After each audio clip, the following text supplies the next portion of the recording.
지금으로부터 33년 전 평신도 시절에 저의 유일한 취미는 낚시였습니다. 휴가철과 국경일을 포함하면 평균적으로 1년에 60번 이상을 낚시를 갔던 것 같습니다. 낚시를 하던 3, 4년 동안은 오징어를 제외하고 다른 생선을 사서 먹은 적이 없을 만큼 저희 집 냉장고와 냉동고에는 생선이 항상 가득하게 채워져 있었습니다. 주위에 있는 분들에게 나눠주고 또 교회에서 교우들에게 나눠주고 남은 생선을 아예 망에 넣어서 말린 후에 요리해 먹을 정도로 참 고기를 많이 잡았고 낚시를 자주 갔었습니다. 제가 얼마나 이 낚시를 자주 갔는지 금요일 퇴근한 후에 구역장으로서 구역 예배를 인도하고 곧바로 교회 가서 금요 철야 기도회에 참석했습니다. 기도회가 끝나면 피곤하니까 집으로 가야 되는데 자정이 넘은 시간에 곧바로 낚시터로 간 적도 있었습니다. 너무 낚시에 몰입하다 보니까 기도를 하려고 눈을 감으면 철썩 파도 소리가 마치 환청처럼 들리기도 했고 침대에 누워서 눈을 감으면 마치 제가 바닷가에서 낚싯대를 들이고 있는 모습이 떠오르기도 했습니다. 그때는 진짜 낚시에 미쳤더랬습니다. 어느 금요일 저녁 기도회를 다녀와서 잠을 자는 둥 마는 둥 두세 시간 동안 누웠다가 새벽에 일어나 시드니 북쪽에 있는 팜비치라는 그 바닷가로 낚시를 가게 되었습니다. 바닷가에 도착해서 준비를 마친 후에 구입을 해간 정어리, 손바닥만한 정어리를 꺼내서 세 개를 연결한 낚싯바늘에 통째로 끼웠습니다. 정어리가 비린내가 굉장히 심하거든요. 그래서 낚싯대를 바위 틈에 꼽아 놓고 수건으로 손을 막 닦고 있는데 낚싯대가 갑자기 휘청하고 휘어지는 것이었습니다. 저는 아직 바다를 향해 정어리를 던지지도 않았고 아직 바다에 낚시를 들이우지도 않았는데 갑자기 낚싯대가 휘어져서 깜짝 놀랐습니다. 정신을 차리고 보니 제가 낚싯바늘에 끼워놓은 정어리 약 8, 9cm 정도 되는 정어리를 따먹으려고 공중에서 있던 갈매기 한 마리가 손살같이 내려오다가 투명한 낚싯줄에 걸려버린 것입니다. 그리고 낚싯줄에서 빠져나오려고 날개를 계속 하다 보니까 더욱 낚싯줄에 칭칭 묶여서 나중에는 도망갈 수 없는 상황이 되고 말았습니다. 저는 물고기를 잡으려고 하다가 물고기 대신에 갈매기를 잡은 것입니다.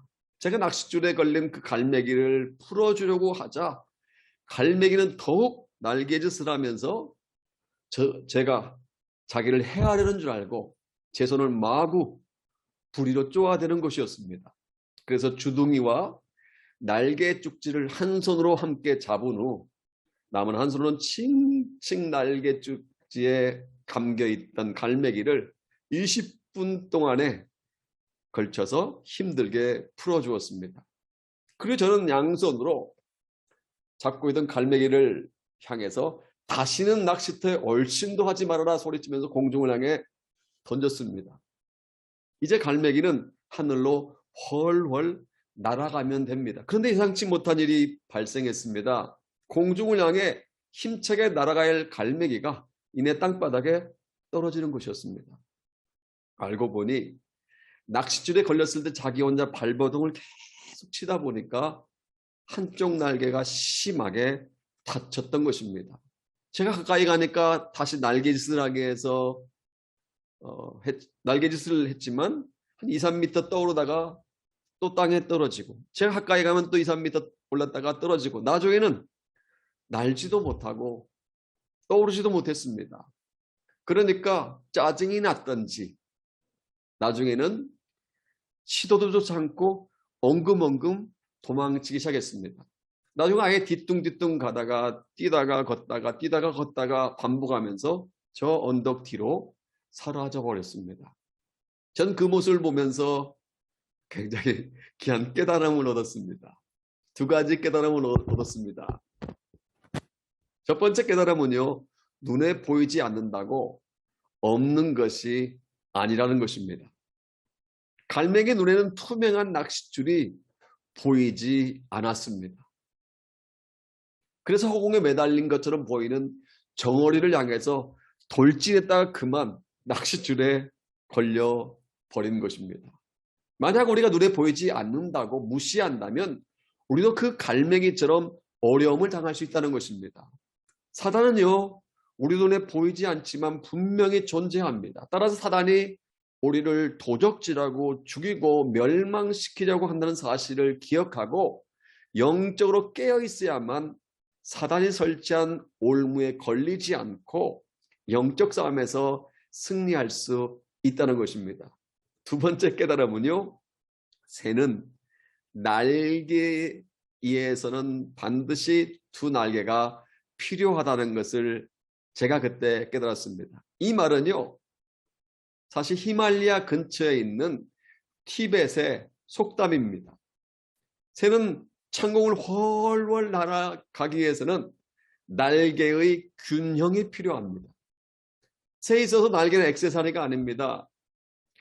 갈매기 같은 새들은요, 창공을 훨훨 날기 위해서는 반드시 날개가 필요한데 그 날개도 하나 가지고는 안 되고 두 개 해야 됩니다. 그리고 두 날개가 균형을 이루어야만 가능합니다.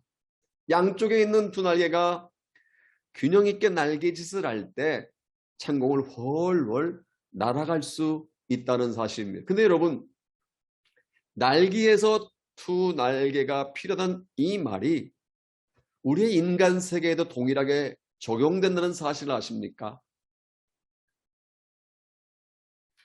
새가 서로 균형을 이루고 상호 보완을 이룰 때 아름다운 비상이 가능해집니다. 마찬가지로 주님의 은혜로 구원받은 우리 크리스찬들이 주님의 사명을 감당해야 할 우리 교회가 두 날개가 균형 있게 작동을 해야 됩니다. 우리 눈에 보이지 않지만 크리스찬 각자에게는 두 날개가 있습니다. 우리 눈에 보이지 않지만 주님의 핏값으로 사신 교회에도 두 날개가 있습니다. 그리고 그 두 날개가 제대로 작동할 때 성도는 성도로서 역할을 감당할 수 있고요, 교회는 교회로서 역할을 감당할 수 있다는 사실입니다. 저는 2022년 성령 강림 주일인 오늘 이 시간, 날기 위에서는 두 날개가 필요합니다.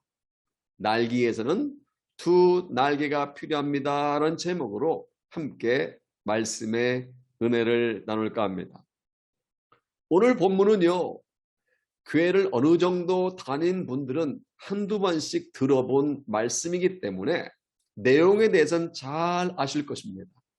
그런데 아이러니한 것은 잘하는 말씀일수록 중요한 것을 놓치는 경우가 있다는 사실입니다. 본문을 자세히 살펴보면 반복되는 한 단어를 발견할 수 있습니다. 우리가 성경을 읽을 때 어떤 단어가 반복된다는 것은요, 중요하기 때문입니다. 혹은 강조하기 위한 목적 때문에 단어가 반복됩니다. 예를 들어 주님께서 내가 진실로 진실로 내게 이르노니, 진실로 진실로 이렇게 반복이 된 것은 중요하다는 것입니다. 오늘 본문에서 중요한 단어가 반복되어 있으면 그 단어는 바로 뼈라는 단어입니다. 무려 13번이나 반복되어 있습니다. 1절과 2절을 보면 그 뼈들이 어떤 상태로 있는지 알 수가 있습니다. 다 같이 우리 1절과 2절 함께 읽어볼까요? 여호와께서 권능으로 내게 임재하시고 그의 영으로 나를 데리고 가서 골짜기 가운데 두셨는데 거기 뼈가 가득하더라. 나를 그 뼈 사방으로 지나가게 하시기로 본즉 그 골짜기 지면의 뼈가 심이 많고 아주 말랐더라. 이 말씀에 의하면 뼈들이 얼마나 많았는지 영어 성경 보니까 great many bones라고 되어 있습니다.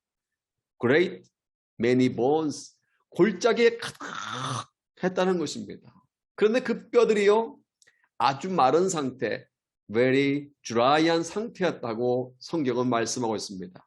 이것은요 완전한 절망의 상황, 회복 불가능한 상태를 상징적으로 표현한 말씀입니다. 생명의 흔적이라고는 전혀 남지 않은 상태를 아주 말랐더라라고 표현하고 있습니다. 그렇다면 여러분, 이 마른 뼈들이 골짜기에 가득한 매우 마른, 극히 마른 이 뼈들이 누구를 가리킬까요? 성경을 보면 심볼리컬한 상징적인 말씀이 많이 나옵니다. 예를 들어 이사야 53장 7절에서 언급된 도수장으로 끌려가는 어린 양은 아무런 저항도 하지 않으시고 로마 병사에게 체포당하신 예수님을 가리키는 말씀입니다.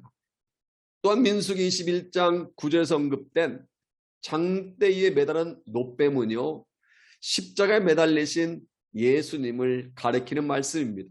또 에스겔 47장에서 언급된 성전 문지방에서 흘러나오는 물은요 복음의 생수와 성령님의 역사를 가리킵니다. 이처럼 성경에는 뭔가를 지칭하는 상징적인 말씀이 많이 나오는데 오늘 본문에 언급된 아주 말라버린 뼈, very dry bones, 이 아주 말라버린 뼈도 뭔가를 지칭하고 있습니다.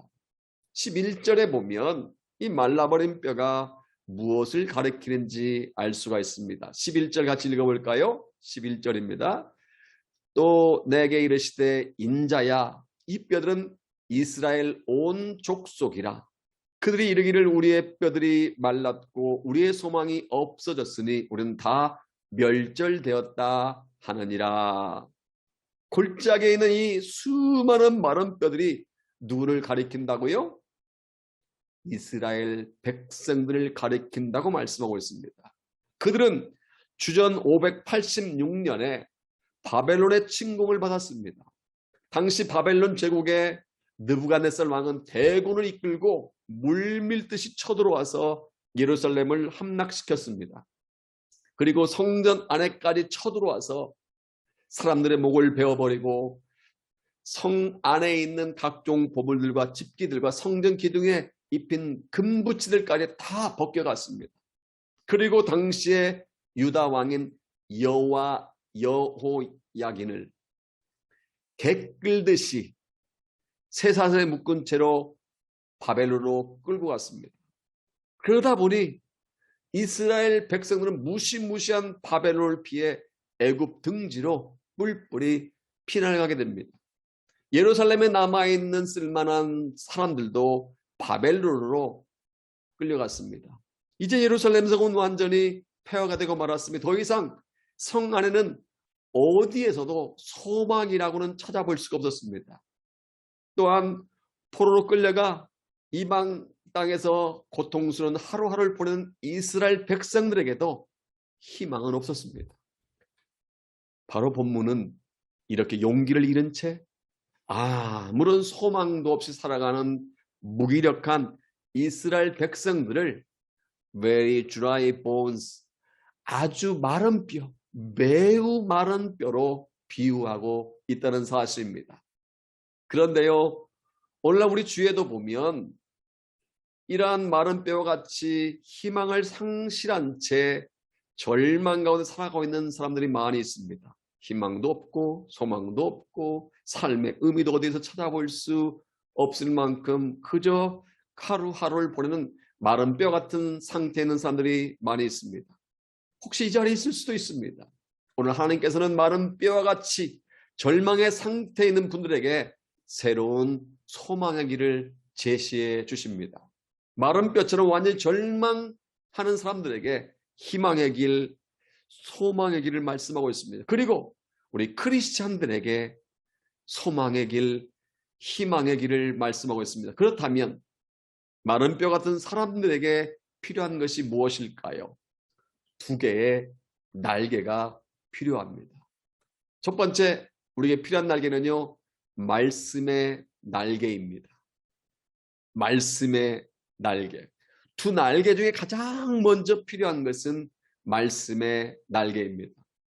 마른 뼈들이 부활하기 전에, 하나님의 역사가 나타나기 전에 하나님께서는 그 뼈들에게 어떻게 하신 줄 아십니까? 4절 같이 볼까요? 4절 말씀 같이 읽겠습니다. 또 내게 이르시되 너는 이 모든 뼈에게 대언하여 이르기를 너희 마른 뼈들아 여호와의 말씀을 들을지어다. 지금 하나님께서는 에스겔 선지자에게 명령하시는 것입니다. 무엇을 명령했습니까? 마른 뼈들에게 가서 말하라는 것입니다. 여러분, 이 하나님 말씀이 납득이 되십니까? 예를 들어 제가 어느 공동묘지에 가서 밤중에 뼈들에게 이렇게 말한다고 가정해 보겠습니다. 여러분, 제 말을 들으십시오. 이 마른 뼈들이요, 제 말을 들으시오. 내가 하나님 말씀을 전하겠소. 내 말 잘 들으시오 라고 소리를 지른다면 여러분 어떤 생각이 들겠습니까? 멀쩡하던 목사 미쳤네 라고 생각할 것입니다. 마른 뼈에 가서 말하라는 것은요, 우리의 상식으로는 맞지 않습니다. 그런데도 하나님께서는 에스겔 선지자에게 바싹 마른 뼈들에 가서 말하라고 하신 것입니다. 5절과 6절 쉽게 정리하면 이렇게 말할 수 있습니다. 너희 속에 생기가 들어가면 살게 될 것이다. 너희들이 비록 마른 뼈들이지만 너희 속에 생기가 임하면 너희는 살 것이다. 이렇게 마른 뼈들에게 전하는 것입니다.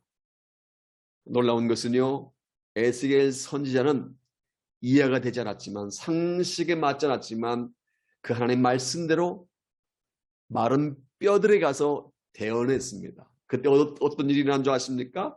7절 다 같이 보겠습니다. 같이 읽습니다. 시작. 이에 내가 명령을 따라 대언하니 대언할 때에 소리가 나고 움직이며 입뼈 젖뼈가 들어맞아 뼈들이 서로 연결되더라. 여기서 중요한 말씀이 대언할 때라는 이 부분입니다. 에스겔 선지자가 이해가 되지 않았지만, 상식에 맞지 않았지만 하나님의 지시에 따라 가서 마른 뼈들에게 말씀을 선포했더니, 대언했더니 말씀이 떨어지기 전에, 떨어지기 무섭게, 대언하기 무섭게 바싹 마른 뼈들이 움직이기 시작한 것입니다. 그리고 이 뼈 젖뼈들이 서로 짝을 찾아 맞춰가기 시작하더니 나중에는 사람의 골격을 이루게 되었다는 것입니다. 여러분, 이 장면이 상상이 되십니까? 바싹 말라버려 완전 절망의 상태에 있던 뼈들이 머리뼈, 발뼈, 손가락뼈, 엉덩이뼈, 가슴뼈, 갈비뼈, 뭐 여러 가지 많은 뼈들이 에스겔 선지자가 말씀을 대언했더니 서로 연결되었다는 이 말씀 이해가 되십니까? 저는요, 저희 집 큰아이가 초등학생 때 레고라는 장난감을 가지고 노는 것을 보고 이 말씀이 이해가 되었습니다. 수십 개, 수백 개의 레고를 하나씩 맞춰 가다 보면 탱크가 만들어지고 기차가 만들어지고 비행기 같은 것들이 만들어지는 걸 보면서 아, 이렇게 될 수도 있겠다라는 생각을 하게 되었습니다. 에스겔 선지자가 하나님 말씀을 선포하자, 대언하자 이곳 저곳에 널려있던 수백 수천 수만의 마른 뼈들이 서로 연결되었다는 것입니다. 뿐만 아니라 8절에 보니까 그 뼈에 힘줄이 생기고 살이 오르고 가죽까지 덮이게 됩니다. 이것은요, 회복 불가능했던 이스라엘 백성들이 회복된다는 것을 의미합니다. 나라 잃고 난 후에 바벨론으로 끌려갔던 이스라엘 백성들이 하나님의 말씀을 듣고 회개하여 과거의 신앙을 회복하는 것을 가리킵니다. 마른 뼈같이 소망이 없던 백성들이 말씀을 통해 다시 살아나는 것을 의미합니다. 여러분, 이것이 바로 말씀의 능력인 줄로 믿습니다. 말씀의 능력이 있습니다. 성경을 보면, 창세기 보면 하나님께서 무엇으로 세상을 창조하신 줄 아십니까? 말씀으로 창조하셨습니다. 빛이 있으라라고 말씀하시자 빛이 생겼습니다. 물과 물로 나뉘라라고 말씀하시자 하늘과 바다가 생겼습니다. 씨 맺는 채소와 각기 종류의 씨 가진 열매를 맺는 나무를 내라, 그러니까 말씀대로 되었습니다. 하나님께서는요, 손으로 세상을 창조하신 것이 아니라 말씀으로 창조하셨습니다. 또 예수님께서도 마찬가지입니다. 예수님께 사단을 무엇으로 이겼습니까? 말씀으로 이기셨습니다. 기록하였을 때 사람은 떡으로만 살 것이 아니요 하나님의 입으로 나오는 말씀으로 산다고 선포함으로 사단의 시험을 이기셨습니다. 이처럼 말씀에는 능력이 있는 줄로 믿습니다. 말씀에는 엄청난 힘이 있는 줄로 믿습니다. 히브리서 4장 12절에서 말씀하고 있는 것처럼 하나님의 말씀은 세상의 어떤 칼보다 예리하고 강한 줄로 믿습니다. 세상의 칼은 우리의 마음과 생각과 영혼을 쪼갤 수 없지만 하나님의 말씀은 쪼갤 수 있는 줄로 믿습니다. 디모데후서 3장 16절과 17절을 보면 하나님의 말씀은요, 우리의 잘못된 길을 바르게 해줍니다. 하나님의 말씀은요, 하나님의 사람으로 우리를 온전하게 만들어서 하나님의 일을 감당하는 귀한 일꾼으로 만들게 됩니다. 2014년 12월 달에 중국에 2주 동안 단기 선교를 다녀온 적이 있습니다.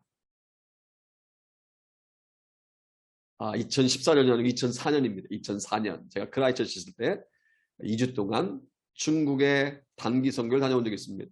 중국 심양공항에 도착한 후 저녁 때 어둠을 이용해서 택시를 타고 변두리 위치한 어느 아파트에 가서 5층까지 걸어 올라갔습니다. 그곳은 중국 정부의 감시도 불구하고 자비량으로 탈북 아이들을 돌보며 훈련시키고 있는 비밀 숙소였습니다.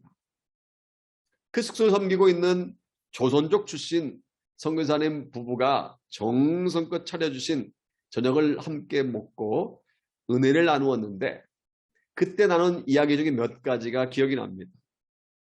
2002년, 그러니까 저희들이 가기 2년 전에 중국 정부의 대대적인 탈북자 검거가 있었습니다. 그때 그 탈북자 부부도 함께 체포되어서 탈북자 사역을 하는 조선족 부부도 체포되어서 한동안 감옥에서 어려움을 겪었다고 합니다. 그러다가 공안에게 뇌물을 써서 우여곡절 끝에 겨우 감옥에서 풀려났습니다. 당시 심양에 있는 대부분의 사역자들이 탈북 아이들 돌보는 사역을 포기하고 다 다른 도시로 이주했다고 합니다. 그런데 이 부부는 그냥 심양의 다른 변두리로 이사를 한 후에 또다시 탈북 아이들을 모았습니다. 돈이 없으니까, 수중에 돈이 없으니까 자비량으로 섬기다 보니까 시장 바닥에 떨어진 야채를 주워다가 끓여서 먹이기도 하고 멀건 죽을 먹이는 등 오랫동안 고생을 많이 했다고 합니다. 그럼에도 불구하고 그분은 공급하신 하나님을 의지하면서 부모도 없이 형제도 없이 떠돌아다니고 있는 북한 출신 아이들을 돌보면서 교육시키고 있었습니다.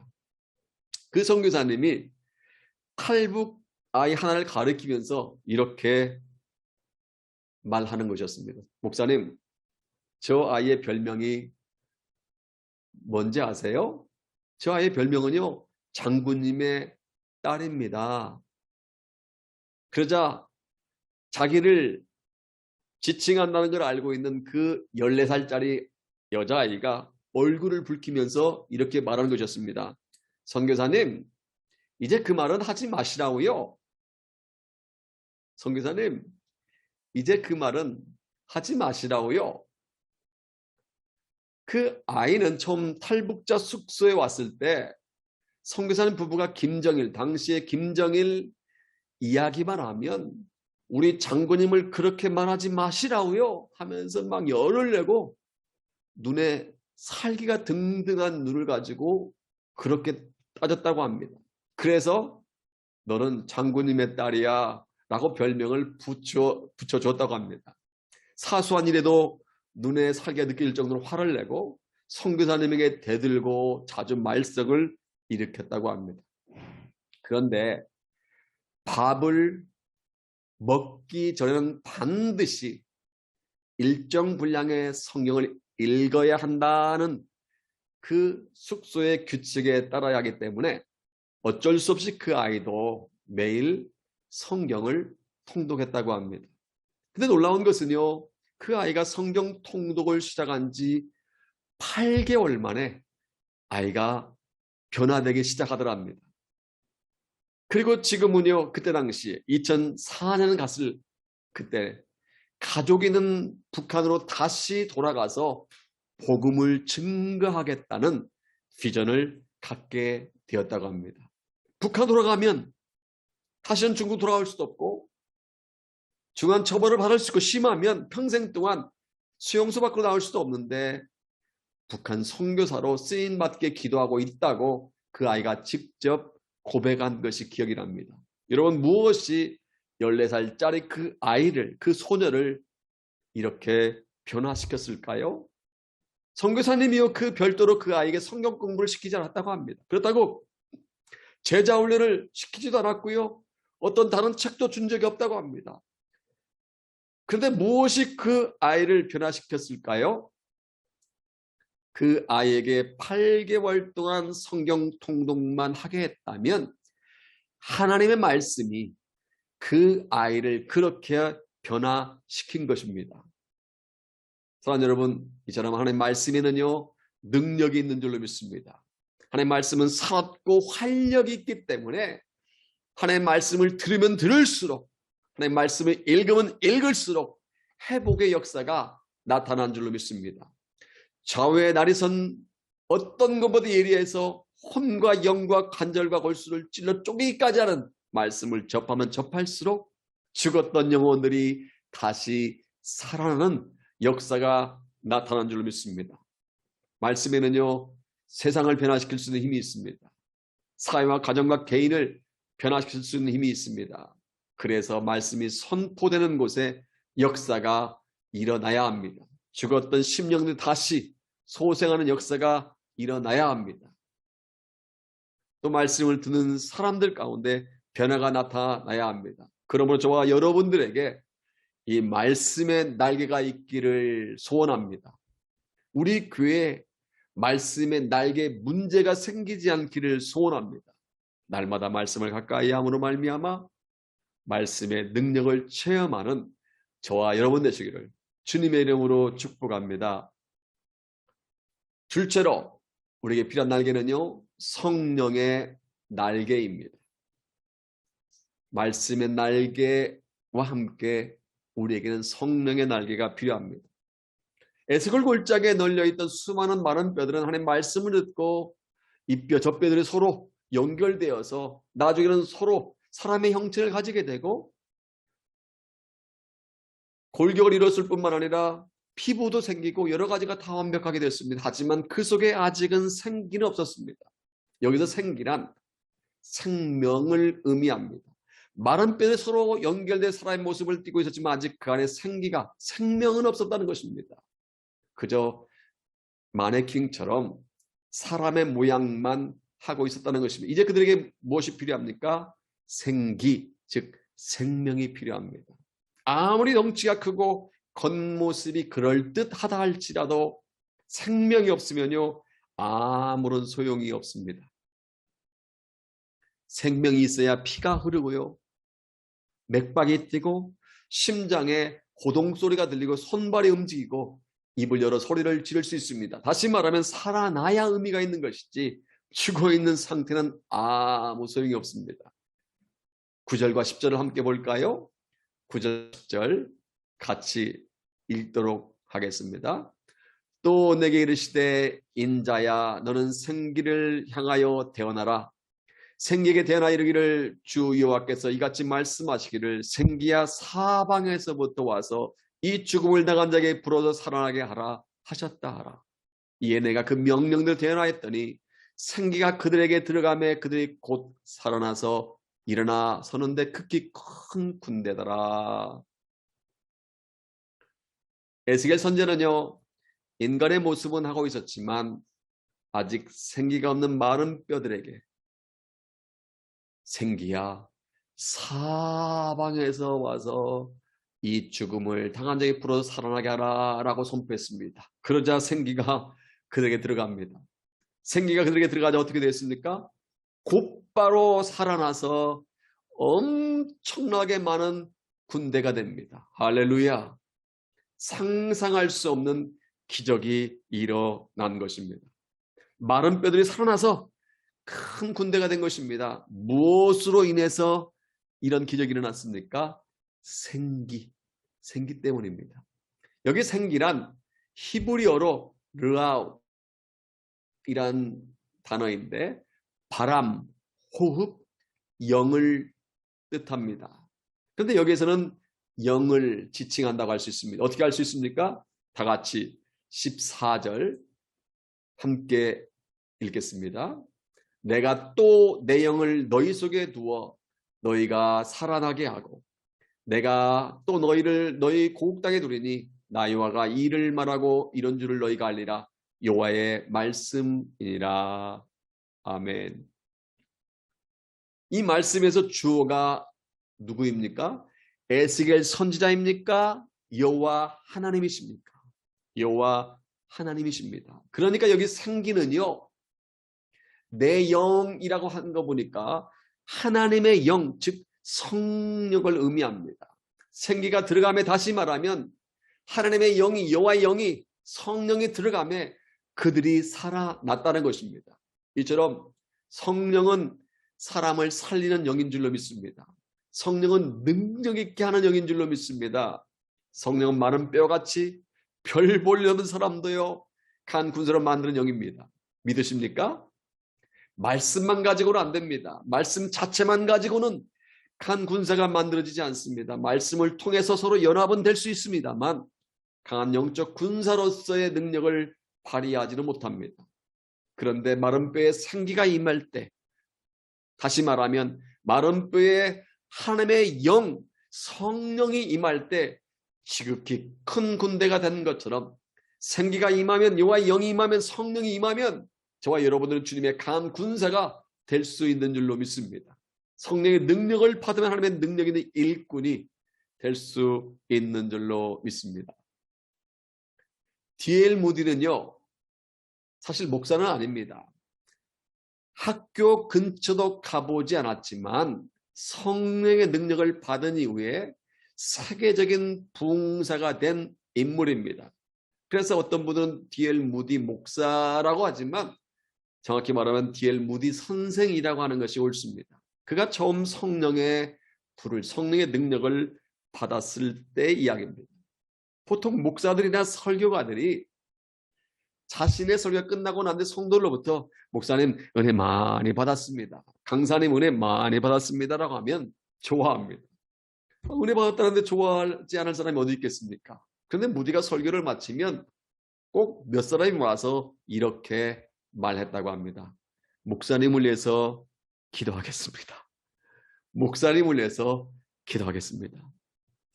하루 이틀도 아니고 매번 설교가 끝날 때마다 계속해서 와서 목사님을 위해서 기도하겠습니다라고 말하니까 기분이 매우 나빴습니다. 그래서 어느 날 무디 선생은 이렇게 물었다고 합니다. 왜 그렇게 말하십니까? 그랬더니 그들이 이렇게 말하더랍니다. 목사님 설교에 성령의 능력이 함께 하시도록 하기 위해서입니다. 이 말에 무디는 도전을 받았습니다. 자기가 전하는 말씀에 성령의 능력이 없이 전하고 있구나, 성령의 능력 없이 말씀을 전하고 있구나라는 것을 뒤늦게 깨달은 것입니다. 그리고 그날부터 성령의 불을 내려 주옵소서, 성령의 불을 내려 주옵소서, 성령의 능력을 부어 주옵소서라고 했다고 합니다. 그러던 어느 날 길거리를 가다가 갑자기 기도하고 싶은 열정이 생기더랍니다. 그래서 근처에 있는 친구 집에 찾아갔습니다. 그리고 친구의 방을 빌려서 기도를 시작하는데 기도의 문이 터지더니 마침내 그에게 강력한 성령의 능력이 임하는 것을 느끼게 되었다고 합니다. 얼마나 강력하게 역사가 나타났는지 나중에 너무 성령의 불이 뜨거워서 성령님 그만 주십시오. 그만 이라고 외칠 정도였다고 합니다. 그 이후에 무디 선생은 성령 충만한 설교가로 쓰임받았는데 19세기에 수많은 영혼들을 하나님께로 인도하는 등 부흥사로서 역할을 감당했습니다. 한 번은 이 무디 선생이 어느 집회에서 물컵을 청중들에게 보이면서 이렇게 물었다고 합니다. 여러분, 내가 이 컵에서 어떻게 공기를 빼낼 수 있을까요? 내가 이 컵에서 어떻게 공기를 없앨 수 있을까요? 그러자 한 사람이 펌프로 공기를 빨아들이면 되지 않습니까? 라고 대답하더랍니다. 그 대답을 들은 무드 선생은 그렇게 하다가 컵을 깨트릴 수 있습니다. 라고 말한 후에 옆에 있는 물주전자에서 물을 컵에 가득 채운 다음에 이렇게 말했다고 합니다. 자, 이제는 공기가 모두 제거되었습니다.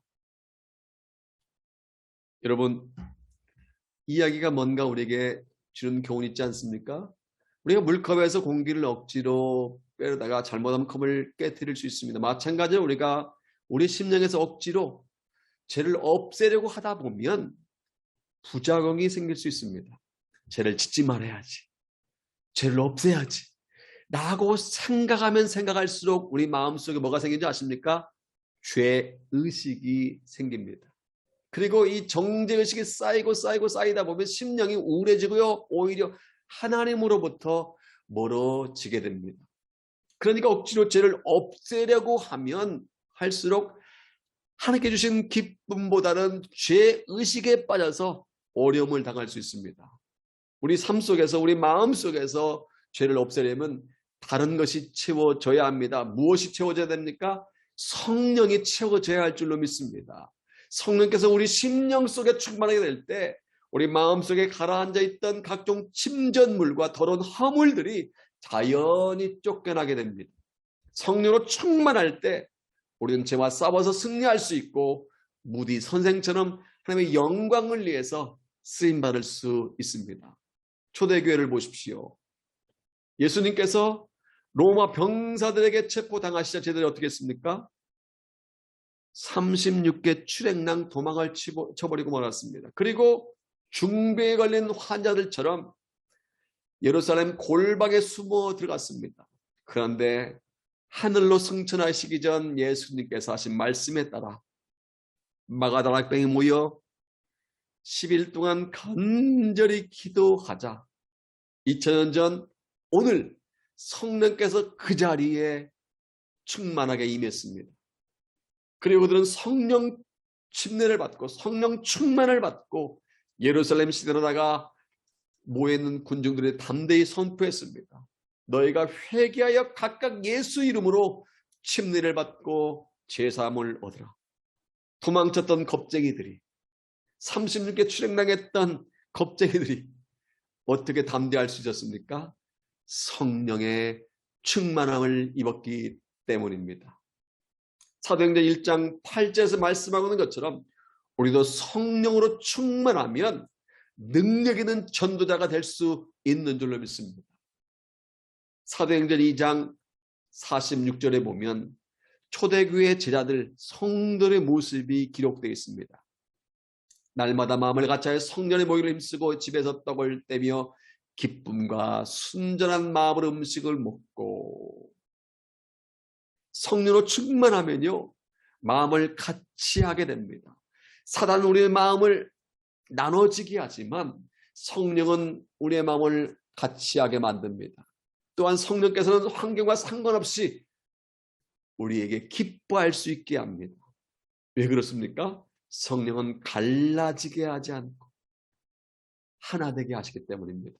성령은 슬픔을 주지 않고 기쁨을 주시기 때문입니다. 그래서 성령 충만한 사람의 얼굴은요, 환하게 빛이 나게 되어 있습니다.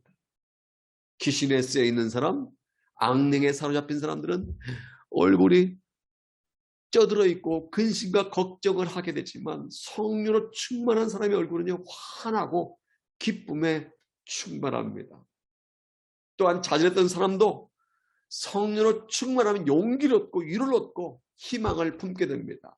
또 성령으로 충만하면 담대하게 복음을 전하는 사람들이 됩니다.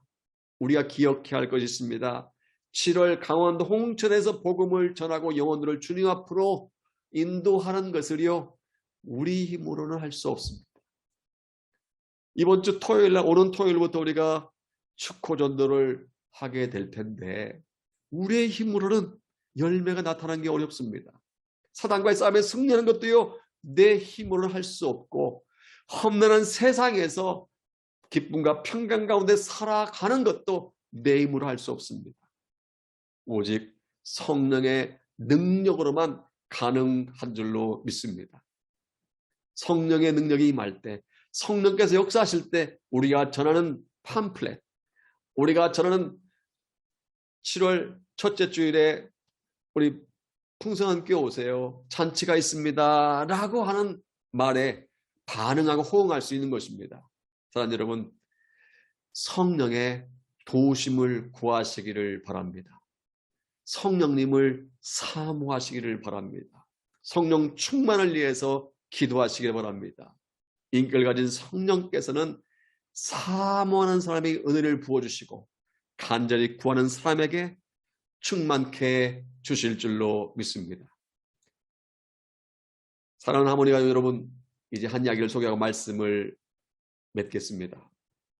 1988년은 한국 서울 올림픽이 있지만 4년 전은 LA 올림픽이 있었습니다.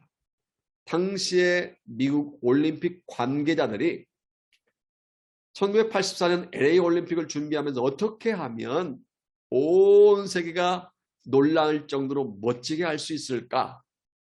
이 개막식을 어떻게 할 것인가 고민을 하다가 여러 가지 아이디어가 나왔는데, 그 중에 하나 선택된 것은요, 미국의 상징물인 흰색 독수리를 이용하자였습니다.